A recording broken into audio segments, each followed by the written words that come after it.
How you doing? I'm Kevin O'Hara for alcoholmastery.com.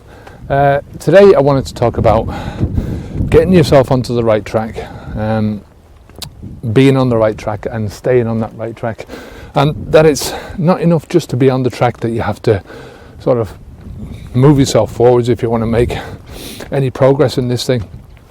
You know, quitting drinking alcohol is just not enough for most people.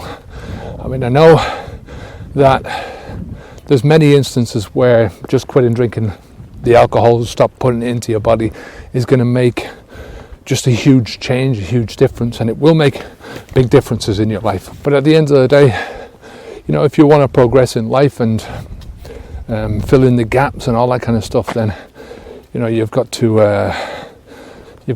an awful lot more work to do. When I started on this journey, it had taken me over 30 years just to even realise that I had a problem with alcohol. I'm not talking about a problem with alcohol, but to realise that putting this shit into my body was a problem in the first place, you know. I'd stopped sort of 5 years before, and even then, with that whole almost a year off the booze, I didn't really put two and two together and think that it was the booze in my life that was causing me problems. I basically thought it was my actions when I was drinking the booze that had caused me problems. I mean, to put it short, I drank and got caught drinking and driving down my local, near where I used to live in Ennis. I got banned off the road for a year, and that's it. I stopped drinking for almost a year. It wasn't enough to stop me from going back on the booze, and it took me another 5 years before I eventually knew and understood that it wasn't the alcohol, it wasn't my behaviour while I was drinking the alcohol, it was my behaviour of drinking the alcohol in the first place that was causing all the problems, you know.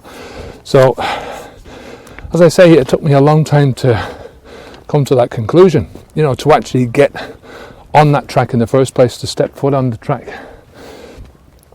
You know, beforehand it was on a completely different journey. It was trying to mitigate the effects of the alcohol on me. You know, I thought I was drinking too much, or you know, I had to cut down, or cut it out for a while.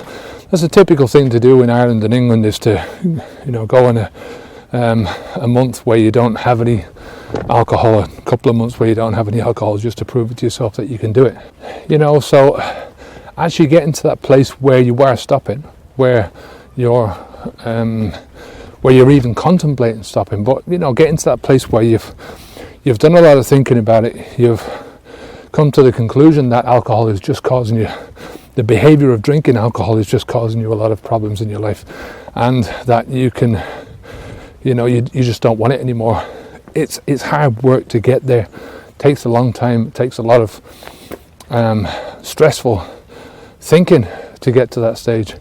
And the idea of more stress afterwards and more hard work once you've got off the alcohol, and once you've got over the initial month or 2 months, 3 months, whatever it is, to get you to stop really thinking about it on a daily basis.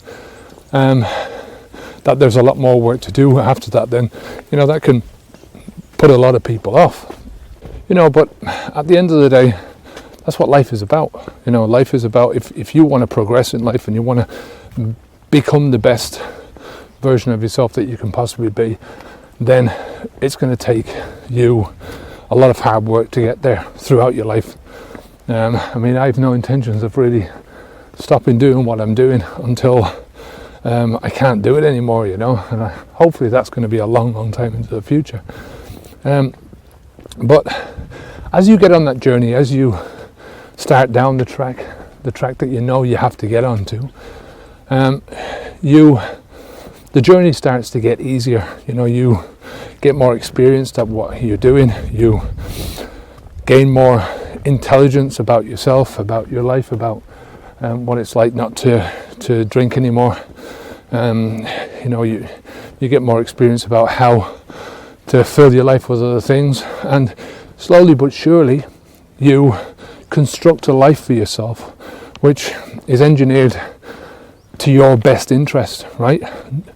Not just to some foolhardy thought about what life should be like, well, I should be able to have a drink, or I should be able to have a smoke, should be able to eat all these fatty foods and crisps and potato chips and cheeses and all that kind of stuff without really any problems. And that's just wishful thinking. Life doesn't work like that. Your body doesn't work like that. Your brain certainly would like it to work like that, but that's not, it's just not happening. So, and as you move forwards and forwards and forwards, the tie of the alcohol, the tie back to your old drinking life, becomes weaker and weaker, and it becomes a lot easier to move forward, right? To make improvements, right? To seek out the next improvement that you want to make, right? Becomes a lot easier to make progress than it does to go back. I think I could never go back now.